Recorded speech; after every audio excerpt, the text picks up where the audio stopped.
He's the best. How many dogs do you have? Too many. We have 4 dogs. Oh, that's a lot. My wife has 4 dogs. I have the German Shepherd. She's got a standard poodle, a mutt, and then a Shih Tzu. Man. So it's That's nuts. a lot of dogs. Yeah. Well, then Thanksgiving, like a week before Thanksgiving, she rescued 3 more dogs off the side of the road to rehome. And They 2 of them come were around puppies. this area, too, in the building. Yeah. You've probably already seen it. Yeah. Cats I don't have everywhere. to- There's a cat right now, a little orange cat. Oh, I haven't seen that one. There's Yeah. Like a baby. tabby kind of thing. Or is that orange? Yeah, I don't know. I don't know either. Orange, yellow, whatever. But you know better than I do, but it's underneath the stairwell He right might now. have. He might have left. You didn't hear him? I haven't heard him in a while. He was mewing, Yeah. and our dog, our Bella was old going ape. lab, was going crazy Oh, yeah. because she wanted to go out and find that kitty, and that's not gonna happen. It's not going to work out well. No.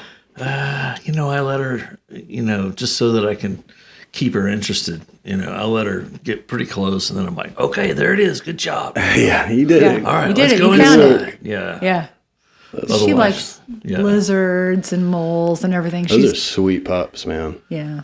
It's cool that the music doesn't seem to bother him in this space. She loves, she'll sit and listen to the piano for hours, which Really? is awesome. Yeah. She likes music and she's very social. Yeah. Yeah. Yeah. It was so cool. We were worried about her for a while. She's got, I don't know, you don't call them twins unless they're in the same sack or whatever, I guess, but they were in the same litter. Oh, okay. And I don't know if she was or if Bella was the runt, but one of them was. But Jet was just spry and springy and about an inch taller than Bella. Yeah, she died a year and a half, 2 years ago. Yeah. Yeah, so Bella went through a depression period, and then she popped out of it, and now she's like playing with toys and interested, and so man. Yeah, but she's changed. I mean, we spoil her as the only pup, though. Jet used to beat her to the punch. Every time toy. I'd throw something, she'd go get it, and Bella would be running out there and just a little bit behind. It Food wasn't fair. motivated, so tubby. Huh? Not so quick. So if we're not with family or recording, we're with the dog. Yeah. If you She can't goes with us everywhere we go. You guys take her on tour? Yes, she goes where we go. Yeah. That's awesome. Yeah. Yeah, it's cool. Well, I'm lucky to catch you guys because you're going out, March? You leave? We sometime? won't leave until the end of April, actually. Okay. And then we'll be back sporadically until it gets ungodly hot in Texas, and then we'll be gone until it doesn't get ungodly hot anymore. We tried to do a taco tour. In And April. it went pretty good, but we couldn't. It started was it right before COVID or right? Yeah, it was like 2020. So So we thought about trying to revive that again because tacos are so good. That's a reason enough to get out, see the country. yeah, try to get some free tacos while you're out there. Shoot, yeah. Yeah. Where's your favorite taco place here? Here? Around here. Taco El Unico. Yeah, Unico's got it now. Luis good. knows how to cook over Yeah. there. Luis has it. Yeah, he really and I'm a fussy eater, so Are you? he You're makes them the picky? way I like them. So There you go. I'm a picky eater. So. There's not a shortage of good tacos though. Right. No, Everybody's got a good taco, and everybody does something a little different. Yeah. So that's pretty cool. That's why I love it here. My wife's from Central Florida, and I've been with her since I was 16. So the first time I went to visit, she's like, "Oh, I can't wait to take you to this little Mexican place we always go to," and it was, sorry, Florida, some of the worst. You just can't. I mean, where we're at in Texas or Texas in general, we just have the best, in my opinion. For my opinion, I totally agree. Yes. Now, there's a food. guy 'Cause that's the right on opinion to have. the west side of Florida making tacos who's East side. really from, no, he's on the west side. Well, Sarasota's on. I'm sorry, the east side. Oh, west side. You're right. Is that what you say? No, you're right. Yeah, It's I west. thought I was right. So North? Sarasota's on the peninsula. Yeah, Yeah. So anyway, By your wife Tampa. correct you very much? all the time. Okay. But I'm rarely right, though, is the problem. She's usually right. he was right this time. Duly noted. Well, thank West you. side Thank of Florida. you. Yeah. Anyway, Screaming Goat Tacos. Okay. Yeah. And he's a culinary artist, which means in my book he goes a little far. Yeah. I mean, pretty colors, but I don't want pickles on my taco. I don't want anything pickled. Oh, you don't want pickled Like onions? the pickled onions? I don't. like that. Yeah. Man. I like fresh, raw jalapenos. Yep. And I like serranos raw.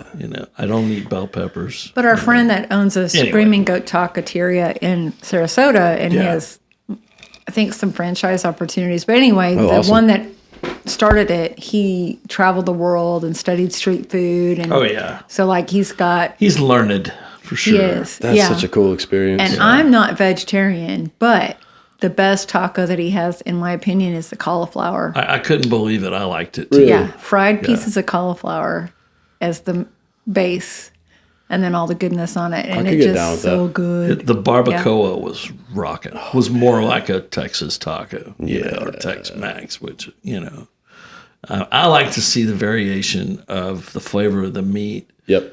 Whether or not they use carne asada or filet mignon, or you can put anything in a taco. I love tacos. Yeah, tacos are the best. Let's just talk about tacos the rest of the time. We could literally fill 2 hours, and I could just tacos. I'm going to not get a tacos problem after this. We'll go madhouse crazy over at Salazar's right after this. Where's that? Right there on the corner. Oh. Of the place. They got good tacos. Really? I've never been there. Yep. Yeah. That place has been about 72 different restaurants. It really Yeah. has. I hope this one sticks. I do too. We're hoping. It's a nice family. I should get over there. Then Yeah. They're support them. very sweet. Yeah, and they have like scribbled menu items like all over the walls and stuff, so it's like fresh. 'Cause Yeah. They're like, get oh, we can changed. make Just this. doing it. Yeah. Yeah. Oh, and these. I love it. You can tell they were just Okay. inspired. I'll check it out. They bring you your salsa warm. Yeah. Unless you ask for it cold. Yeah. Do you like that or no? I like it cold. I don't mind. I'm old school, I guess. I like it cold too. I just like food. I do too. Yeah. I like food too. Serve me Mexican food. food. Easily. I worked through college at a Latin place, Via Montez in Tyler, if you guys know that. Nice. Like bartending to work. They just had some of the best. The chef there, Carlos, shout out, just the man. Wow. Now I got to go. Yeah, if you guys haven't been there, check it out. And then we should have been more places to eat by now, but we kinda go find back certain to areas like, and stick to them. Well, I and do then the same. the Red Rooster's right here, so why go anywhere else? Yeah, Yeah, it's pretty killer. it's pretty So, great. yeah. Rooster's great. Yeah, they got good tacos too. They make Yeah, their they do, taco too. shells out of like wontons. I'm gonna complain about that a little bit. You don't like that? It was Just fall different. apart. They're good. But you're right. It was like, Yeah, and then it's You're okay right. though. Brandon, no, Did you tell him? Because he'll No, change it. no. No, he won't care. he won't care. Brandon, I hope you're working on your taco. No, Liz, who owns Shut this up. place, she's always giving him recommendations. He's just eye rolling. Sure. Settle down. Yeah. All right, so I was snooping on you guys. What all do you do? So I did the open mic a couple weeks ago, which was so rad. I didn't know what to expect. I'd never been in the building. The Kirbys, by the way, for anybody watching, listening, on the Big Sandy Music Hall, and this open mic, everybody was just so kind, so happy to be there. Yeah. The sound was great. The production was great. Good. Photographer there. You give people the opportunity to get their set recorded, purchase photos, like really giving them kind of an EPK, right? To shop, because some people just do not have that media side Right. to do, which now is huge. Yeah. I think the exciting thing for me, and I'll let you go after this, but I'm in the queue. typical open mics are based on the guy sitting there with the notebook taking names. Yep. And there's clanging, there's things going on. There's no way you could get even a chance at going in. And just because you know your music, if you know your music and the sound guy's on, boom, you could get something. I don't always recommend that that's the best way to go about it. But if it's there and we're doing it and you're tight on your stuff, then you're golden. But But anyway, and there's no way for anybody to do that in an affordable way, or at least just to get started. So that's the biggest reason why I wanted to do it, is I want people to come so I can hear them. Right. Yeah. Yeah. The other thing is you don't always record your rehearsals or record yourself in a good way. And so even if you don't end up using the video for an EPK or using the photos, you can see, okay, maybe I need to wear something different or, not move my legs so much or whatever, And thank you, by the way, for doing that, because we want... Oh, yeah. We loved having you.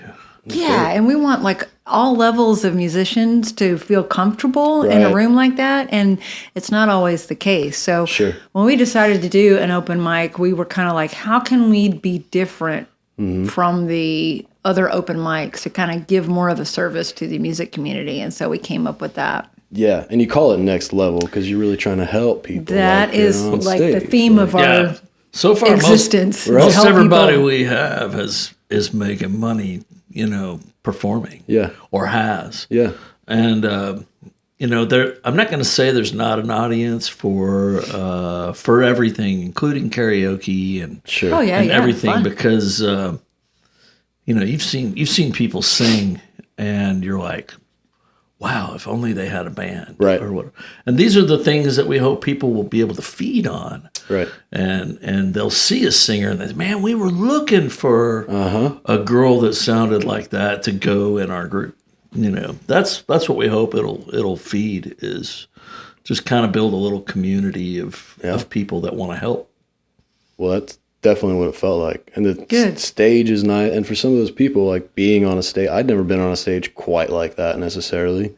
Yeah. Like it's very high quality production and lighting and stuff. Awesome. So wow, thanks. I was blown away. No, thank you guys for doing it. The community doesn't deserve it. But you're going to build it up to where they do. Hopefully, yeah. Well, yeah, that's our philosophy is music is a gift for everyone.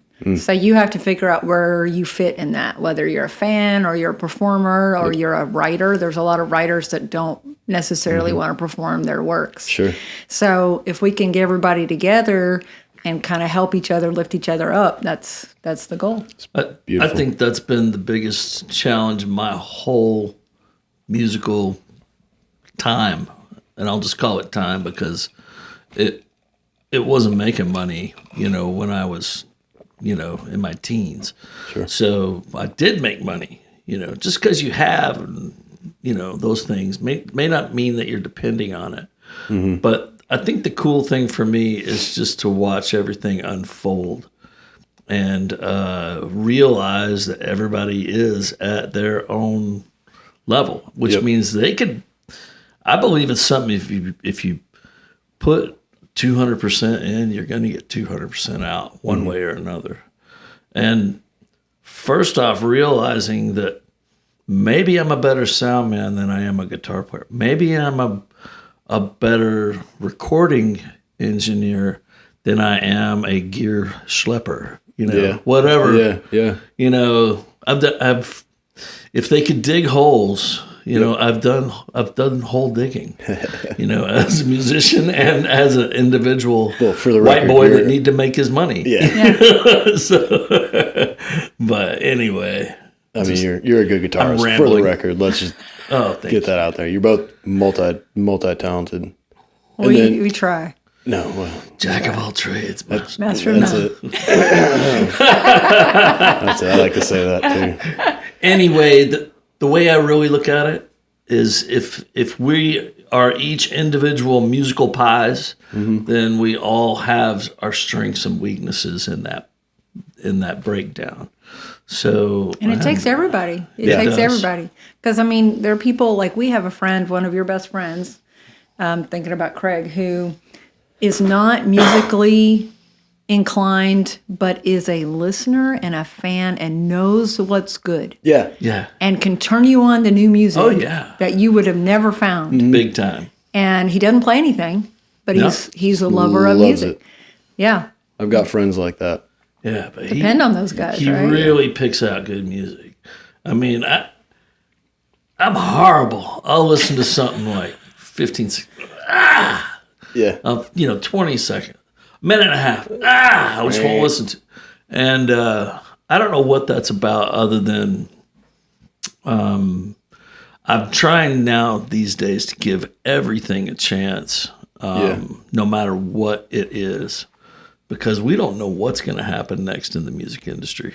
No. I mean, let's face it. It's kind of a cool time because it is an anything goes, and you do have a platform alongside everyone else. Yep. But it's also needle in a haystack. So finding those gems is harder. Yeah. And I talked to, you guys know Eric George. Mm-hmm. Yeah, I talked to him a couple of weeks ago. He usually plays with us at the Rooster, and we were talking about how do you possibly find your presence out there? Because there's so much. So it's blessing and a curse. It's a blessing and a curse, for sure. Yeah. It is. And, watching your friends and seeing where they play and getting feedback. And you would, I would imagine, are really connected. You've lived here pretty much my entire life, your whole life. Yeah. So that's a big plus. I didn't realize that when we fled to California, thinking, I've heard so much Texas blues, I don't think I can take anymore. So we boogied to California in 2000. Okay. Yeah, but we had a plan. We were going to go for 5 years and make all this money and come back and buy everybody houses. I love that plan. That did not happen. We didn't plan on 9/11 for sure. Oh. But that was a weird time, you guys. We did learn a lot.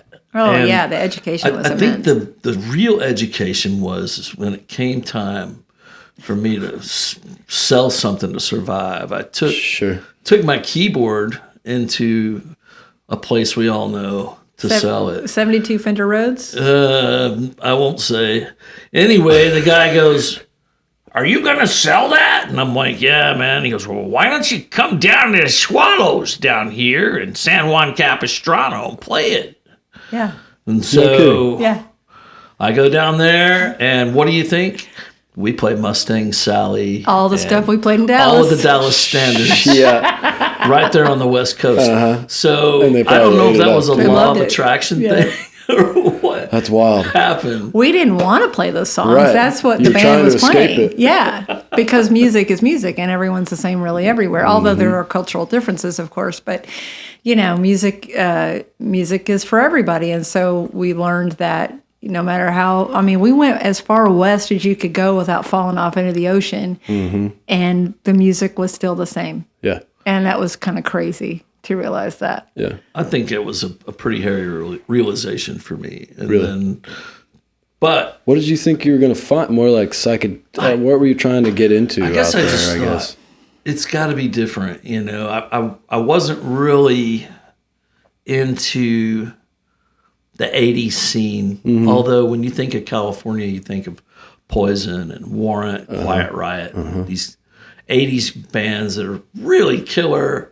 But, I moved more into the 90s. So Alice in Chains, Soundgarden was more of what I enjoyed. Kind of the Seattle scene. Right. Yeah. And so I guess maybe we just didn't go far north enough. I don't know. Well, creatively, the songs that we wrote while we were there were very different from what we wrote in Texas. Yeah. But as far as when you go out to play music to make money, and you're playing at the biker bar, and the biker bar is the same in Amarillo as it is in San Juan Capistrano. Yep. And so I guess that was the funny thing is that you make music because you love the music that you're making and you create this art, but it may not be what the consumable product that everybody wants. And so you've got to find that balance. And maybe it is. I think more so now that we have so many choices and it's such a vast, display of different genres and styles that you can find more so than it was back in when we were growing up. I think more art music is accepted. Yep. And completely. You can find more variety, which is the blessing part of it, right? I think what I liked about it was we could actually hear something, or I began to think, well, I can either play this the way I've always played it and be bored. If I'm bored, I'm going to be else is bored. bored. Sure. Yep. So, but if I change it, or maybe I can, make it my way or do it my way, that's when I think things changed for me. I started thinking, okay, well, you can play it just like everybody used to play it and get the same results you've been getting, or maybe put a twist on it and see, if you can get a different flavor or a different way of doing it. Yeah, it's like that. Challenge yourself or have fun, because if you're not having fun, then like you said, nobody's. We have a friend that is so funny because he always says, well, you play music for the rest of the band. You play music together for each other, and hopefully the crowd, gets in on it. Yeah. Yeah, because, otherwise sometimes, you never know when the crowd's just not with you. Yeah. At least you're playing with each other and for each other. That's right. I know. They're never with me, so I always yes, know. they are. I'm always Such aware. a lie. I'm always hyper aware that everybody's trying to enjoy their I don't dinner know, salad. man. I got to shut them off. I let them in once in a while, and then I open my eyes and I realize, hey, wait, did my hands do that? Or Well, did my hands do that? that's It's like either way. It brings us back to another reason why we're trying to do more and include the community more at the hall, is because it's an actual listening room and you don't have the distraction of a restaurant or a bar. That's right. And so it's a different kind of stage, and it's not accessible to everyone except for now it is, because here we are. Well, it's higher pressure for sure, which is interesting. If you're playing at a restaurant or bar, it's like, people are half listening or they'll check in or whatever. But that's a good feeling to have, because sometimes you lose that when you play restaurants and bars or clubs or whatever. You kind of like, the stages are pretty much the same everywhere. Yeah. But when you're in a silent room, listening room, good production. Yeah. Everybody's watching. You get a little bit of that tingle Everybody's again. sitting down in the pews or the chairs if it's an old theater. I like to think, I don't know if you ever heard what the Eagles would talk about, sitting in the circle of fear. Yep. Truth or fear. I call it fear. It might be fear for you, but a circle of truth. Circle of truth. I would be afraid. You're sitting across from Joe Walsh. You never know what that guy's going to do. Joe's like, you didn't get it, man. Try over. Yeah. Who knows? Try again. But that whole thing right there was something that became pretty real when we started to dig in further with the music instrument, with the acoustics, and then Doyle Dykes came to play. Yeah, and Kelly after brought Doyle. Watching him play Chet Atkins style on a 12-string. What? He's amazing. Yeah, Doyle Dykes. If you've never seen him play, you need to see him play. Hey, he comes through the action sound every now and then, right? He's more of a gospel player, but he, he's amazing. It's just he's a great guy. Yeah. And it's just amazing to watch him for sure. Yeah. Sometimes Kelly doesn't know when he's going to be there, so it just might be in the store, and if you can catch it. It's worth it. Yeah, because a lot of times, like, we love for him to play the hall, but, we're a private building, and so we don't have accessibility necessarily for wheelchair. Oh, right. And so that makes it hard for everyone to come and enjoy. Gotcha. Yeah, that's a tough deal. We and a big portion of what we have is classic rock oriented. Mm-hmm. I don't know what they call classic rock. Yeah, I don't know. Grandfather rock. Exactly. Is it Grandpa Rock, really? I don't know. I love it. I was raised on it. I still listen to it. So. AC/DC's Grandfather Rock. Yeah. Okay. Is that really? No. No. But I guess. It's just rock. It's just rock? It's rock. Yeah. But, we have country and we have other things. I mean, we try to have a variety, but this is our first season back having events that we invite the public to, because we were just doing it. We were just having it as a recording facility for so long. And so we're still, working the kinks out and stuff, but. I mean, it seems like I was watching, you guys have a live video of Thursday Night Live? No, but you have a live session of like what's one of your singles you put out? Everlasting. Okay. Did you film that there? Yes. Yeah. Man, that's great. Thank you. Oh, thanks. Was that recent? No. It's like 2 years ago really? now. Well, you had it dialed in then, man. Yeah. Yeah. That was cool. Was that Rance Gibson? Yeah, or was Rance that Gibson Doug? produced that, and he played slide on that as well. Oh, right on. Yeah. You know Rance? Yeah. No, I don't, but I recognize. Yeah, so the Gibsons, they're Oklahomans now, but super talented. Decided he's more of a session guy than a live performance guy, but he's very talented, and so he'll be good at whatever he decides to do. Yeah, it was great work. He also did some videos for like Michael O'Neill. Mm-hmm. And have you met him? No, I don't think so. I want to say he's a Winsboro guy. I can't. No, he's up in Paris. Michael O'Neill is his songwriting is very truthful and Americana and tells stories. But he plays also solo and with a band, much like you. And so he's really good. Yeah. I'll have to check him out. Yeah, check him out. I'm not plugged in. You guys are way plugged in. I don't know how, probably because of Action Sound. I don't know how we got all plugged in. Well, we feel like we're not. We feel like we don't know anybody. Oh, really? Yeah. Everyone I talk to knows the Kirbys, man. Oh, that's great. Wow, that's helpful. Yeah. Well, in a good way. I haven't heard anything bad yet. I mean, Those darn Kirbys. Yeah. No. never know. No, I think it's been good for us. We were welcomed into this community from the beginning. Like the first gig, I think, that we had when we moved back home was the Oil Festival. Yeah, awesome. And so, I think it was, Will Rogers was who booked us. Yeah. There you go. Yeah, the old mayor, Hawkins. Good old This Will. is before that, even fiasco and all that stuff. Yeah, he's got an interesting. But let me tell you how welcoming this community is, and you could never have this anywhere else. But we first moved back from California. We did not, we had like 20,000 records that we put. I shoot pictures. We've done some gigs here and there. Like house setups before they sell.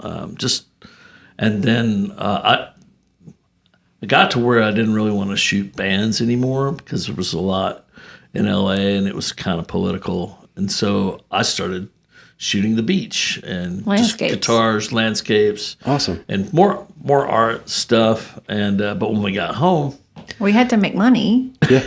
So we thought we did this thing in California when we had some business partners and we had a store out there, and we did these like Halloween portraits in front of the store. That's fun. And so we thought, Oil Festival, we could do that, Yeah. And we didn't have like any money at all, like none. Zero. And we $0. We went to Brian Burke's at Brookshires and said, hey, can we borrow some pumpkins to kind of make a backdrop so we can at first I said, how much would about a dozen pumpkins cost? He goes, well, why don't you just take them and bring them back? Bring them back. I was like, what? Where does that happen? That's rad. I was never anywhere. Yeah. So he gave us some hay bales. He let us borrow hay bales and pumpkins to do this shoot. Set up our little deal and shot pictures and. He knew he was getting that money somehow because we came back and bought groceries. So, he knew mom and dad. Yeah, but who does that? I mean, that would never happen in Dallas. It would never happen in Los Angeles. It would never happen in Orange County. I'm so blessed that we stayed in a small community. Like when I was younger in college and whatnot, I thought I'm moving to Colorado. I got married when I was 20, and my wife would not go any further west. It's probably why. And my family's here. I love my folks. Absolutely. And we loved Austin. We thought we wanted to live in Austin and all this stuff. This is 20 years ago, so it was kind of a different Austin a little bit then. Yeah. But I'm so grateful that we live in a small community like this. It may have its downsides, but the upsides are massive. Yeah. Yeah, I think I agree with you. I mean, we were certain we weren't going to move back to Dallas when we came home. Yeah, we were lucky his folks found a house out in East Texas, and so we would come for Christmas every year and just fell in love with it. Yeah. I mean, it would snow almost every time we came out. And, you know, so we were like, what are we doing? I think we kind of realized, that one thing doesn't stop, and that's the clock. Yep.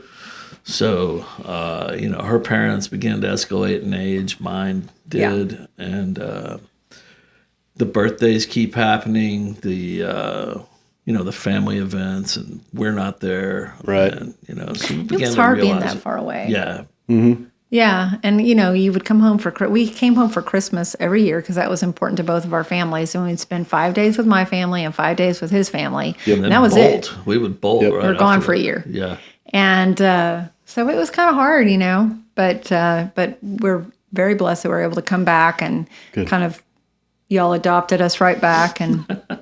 Said, Awesome. okay, we just you're slipped right forgiven for moving to California. We like folks.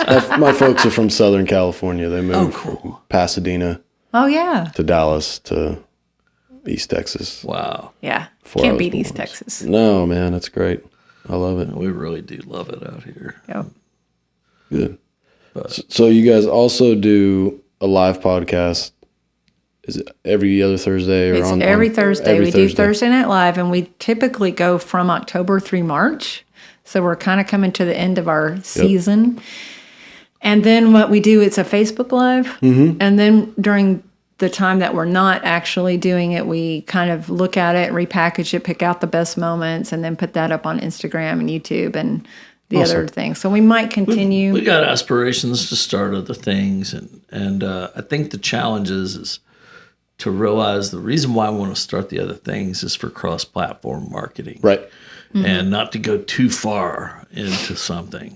And at the same time, it's like if business constitutes business, that's kind of like one of my rules of thumb.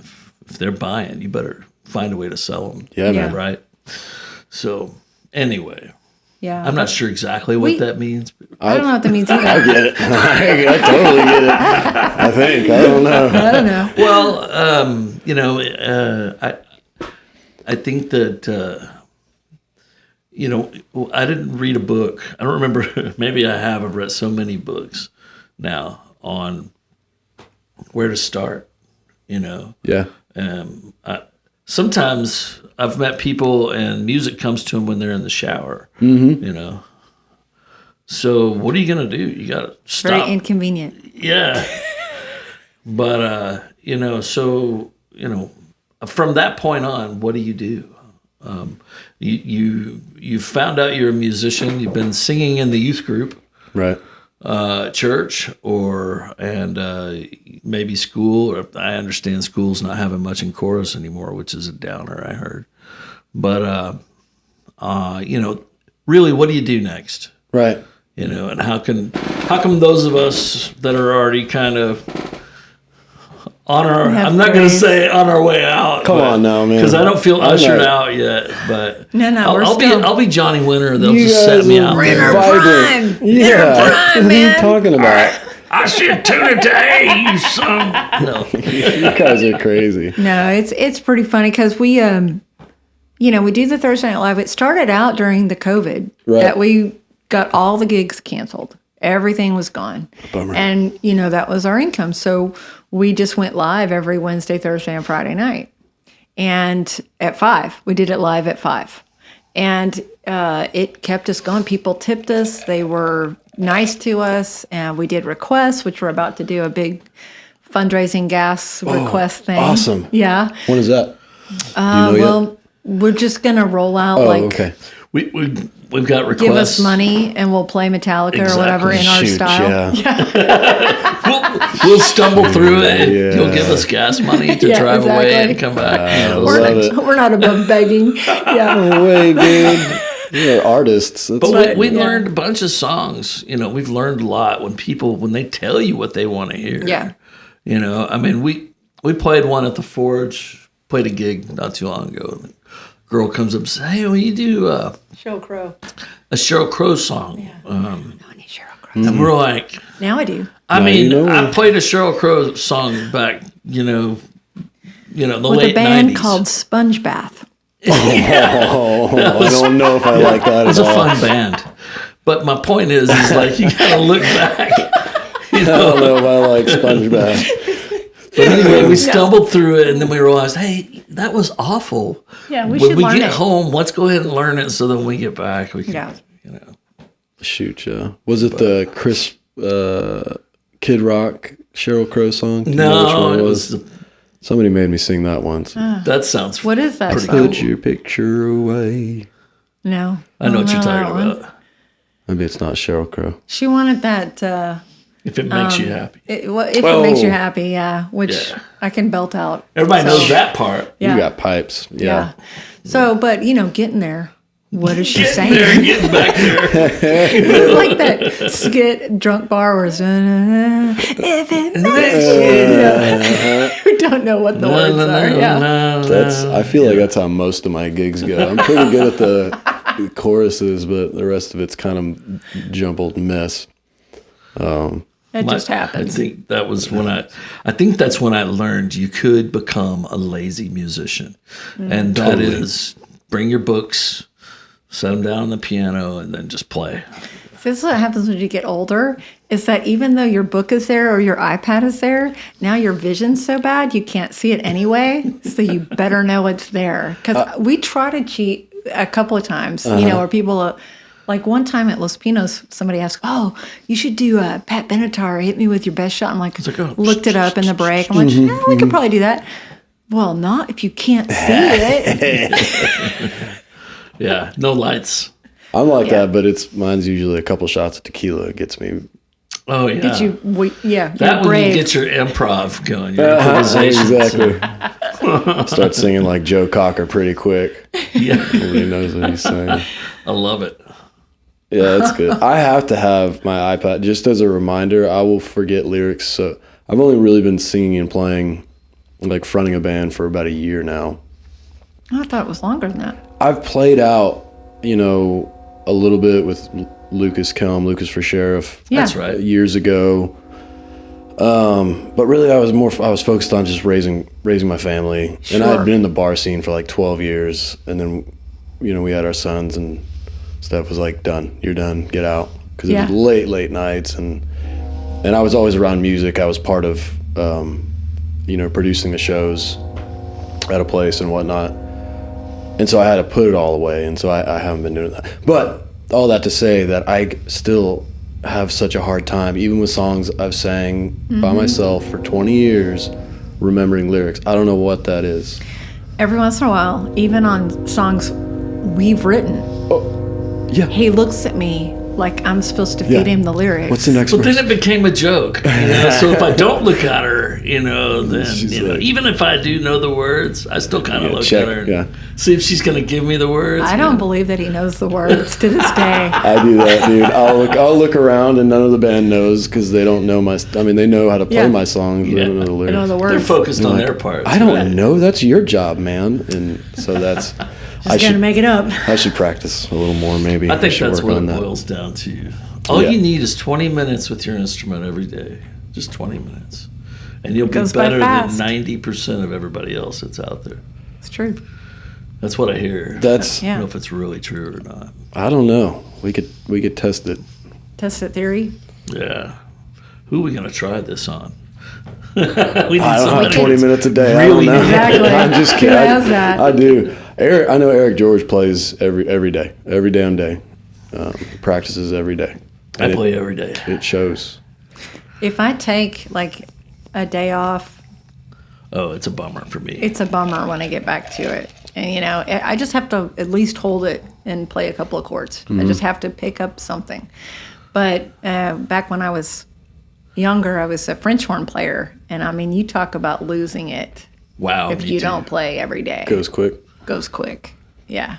Yeah. That's hard. Yeah. I could never. I was a woodwind, played clarinet. Cool. Awesome. Which was super cool when you're a teenager. Chicks dig the clarinet. I was trombone. That's good to know we were all band geeks. Yeah. But clarinet's cool. I couldn't do those lip pursing thing. Yeah. Oh, yeah. I don't know. My son, he's now in middle school band. He plays saxophone. Nice. He's jazzed on it. I love that. He loves it. That's awesome. He's got a little alto, I guess. Mm-hmm. Yeah. Mm-hmm. That's awesome. Now, how old is he? He's 11. Sweet. Starting him good. That's a good age. It's a good age. Yeah. That's cool. great. It's a good age. So do you guys have a piano too? Or? Mm-hmm. Good. Yeah, we've got an upright. And I took piano lessons. That was important.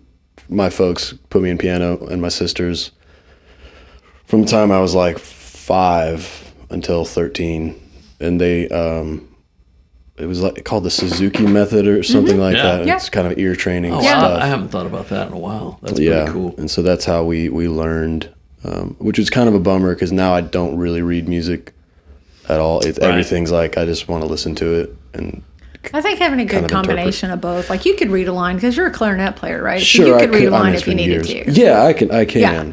So that's important, just knowing where it is, you know. And like right now, I'm still figuring out where all the chords are on guitar up the neck. Oh, because I rely so much on the basic open chords that, you know, what else is there? There's a whole world up the neck, you know. Fret fluency is I'm not there at all. Yeah, me neither. 20 minutes a day. I'll get there. 20 minutes a day. He's there, but he doesn't know what he's playing. On the guitar, I can tell you in a roundabout area about what I'm doing, and I'm bad about that. He's got really good ear. But now, Marvin, the ways of Marvin do not suck. They have a book that says "Do not suck." Do not suck. Marvin is how you watch Marvin if you want to learn theory. Oh my! Yeah. Do you know Marvin? Okay, you gotta check out Marvin. They're Israeli jazz. But it's out of Chicago. They're drop dead amazing. Really? They really are. They come through every once in a while. They play in unison. A couple of years ago, they played at our place. You know, it's just unbelievable what they're able to do. But